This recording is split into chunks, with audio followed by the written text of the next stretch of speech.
প্রতিশ্রুতি নিয়ে, যে ওয়াদা নিয়ে 8 আগস্ট বসেছিল, সে 8 আগস্টের প্রতিশ্রুতিকে তারা ভঙ্গ করবে। আলু আর জোলের উপদেষ্টার দরকার নাই, আমরা নিরাপত্তা দিতে পারে এইরকম উপদেষ্টা চাই। বন্ধুগণ, আমি আপনাদেরকে অনুরোধ করব, সারা দেশের সকল সহযোগীদেরকে অনুরোধ করব, আপনারা ঐক্যবদ্ধ হন। যারা এই জুলাই সহ গত 15 বছরে ফ্যাসিবাদ বিরোধী আন্দোলনে ছিলেন, আজকে আমি উদাত্ত আহ্বান জানাচ্ছি, আমাদের এখন এক হওয়ার সময়।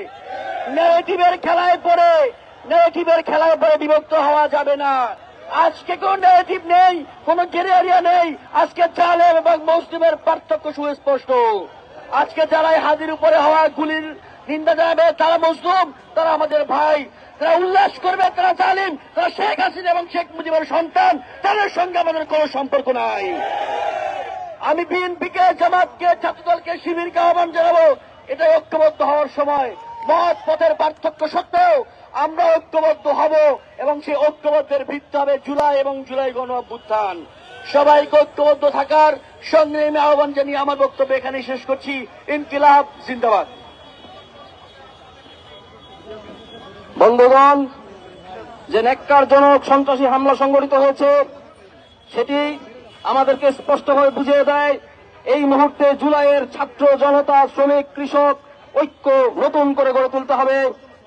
সেই ঐক্যের বার্তা নিয়ে এই মুহূর্তে আজকে বিক্ষোভ মিছিলে বক্তব্য প্রদান করবেন জাতীয় শ্রমিক শক্তির বিপ্লবী সদস্য সচিব রিয়াজ মোরশেদ।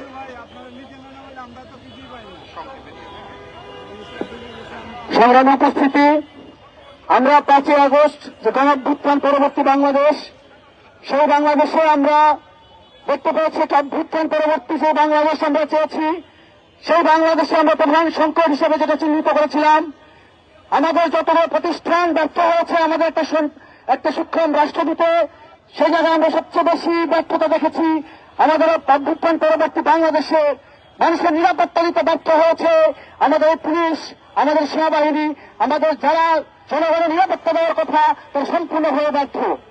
সেই ব্যর্থতার নিদর্শন আজকে জুলাইয়ের অন্যতম একজন যোদ্ধা ওসমান হাদির উপর যে হামলা হয়েছে, এই হামলা শুধু ওসমান হাদির উপর হামলা না, এই হামলা আমাদের বাংলাদেশের যারা এই প্রেসিডেন্ট ব্যবস্থার বিলোপ চেয়েছে, যারা ভারতের দাসত্ব থেকে মুক্তি চেয়েছে, যারা মেয়ত মানুষের মুখ থেকে, যারা মেয়ত মানুষের রাষ্ট্র ক্ষমতা প্রতিষ্ঠা করতে চেয়েছে, তাদের সবার উপরে হামলা।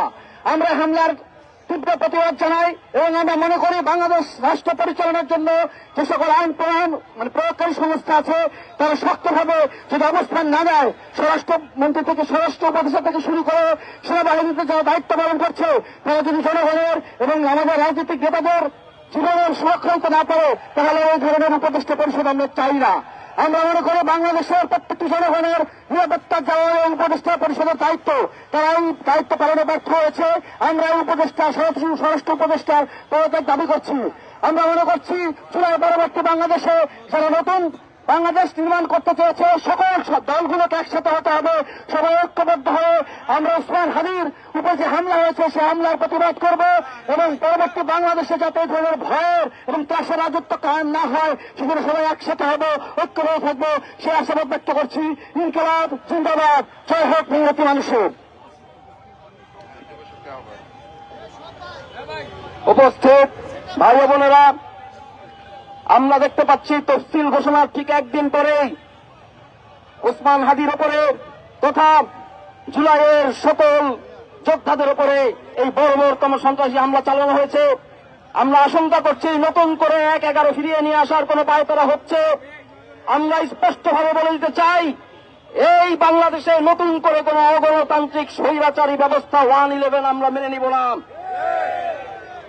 1-11 no more. 1, 2, 3, 4. 1, 2, 3, 4. 1-11 no more. 1-11 no more. 1, 2, 3, 4. 1, 2, 3, 4. 1-11 no more. আপোষ না সংগ্রাম, সংগ্রাম দালালি না রাজপথ, রাজপথ দিয়েছি তো রক্ত, আরো দেব রক্ত, রক্তের বন্যায়। এসে যাবে অন্যায়।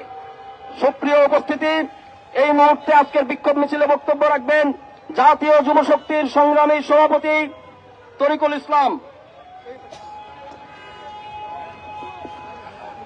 সংগ্রামী উপস্থিতি, ইনকিলাব মঞ্চের মুখপাত্র শরীফ ওসমান হাদি ভাইয়ের উপর নেককার হামলার প্রতিবাদ জানাই। আমরা শুরু থেকে বলে আসছিলাম, বিএনপি জামাত যখন আওয়ামী লীগের ভোট ব্যাংকের রাজনীতি করছিল, তখন আমরা বলেছিলাম আওয়ামী লীগ এমন এক কালসাপ, যে কালসাপকে যারাই পুষতে চাইবে আওয়ামী লীগ কালসাপ হয়ে তাদেরকে দংশন করবে। নির্বাচনের তো